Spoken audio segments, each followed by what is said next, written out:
அந்த காலத்தில் பரதகண்டத்தை 9 நாடுகளாக பிரித்து ஆண்டாங்க. அதில் ஒரு நாடு வந்து குமரி நாடு.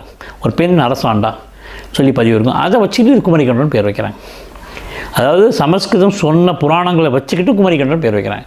இதில் எங்கே தப்பு வருதுன்னா, மடகாஸ்கருக்கும் தமிழ்நாட்டுக்கும் ஒரு கோடு போட்டு அதை வந்து ஆஸ்திரேலியாவோட இணைக்கிறாங்க. இதில் கடல் ஆழம் பற்றி பதிவு இல்லை. இது இணைக்கிறது தமிழ் ஆசிரியர். ஆனால் இப்போ பார்க்குறப்ப முழுகி போன தீவுகளை வந்து நம்ம அடையாளம் கண்டுபிடிக்க அது வந்து உண்மைன்னு தோணுது. இப்போ நாங்கள் வந்து கன்னியாகுமரியில் இருக்க வெஜ் பேங்க் 4000 சதுர மைல் தண்ணிக்குள்ளே முழுகி இருக்குது.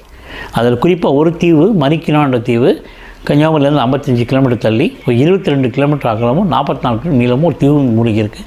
அது தொடர்ச்சியாக உங்களுக்கு ஆரம்பித்து மினிக்காய் தீவுலேருந்து லட்சத்தீவு தீவுலேருந்து மாலத்தீவு தீவுலேருந்து டெகோகாசியா தீவுலேருந்து சீஷல்ஸ் வரைக்கும், அது சீஷல்ஸ்குள்ளே ஒரு அழகான எல் வடிவில் தீவுகள் வந்து ஃப்ரெஞ்சு ரியூனியன்லேருந்து மொரிஷியஸ் சீஷல்ஸு குமரோஸ் வரைக்கும் மூழ்கியிருக்கும்.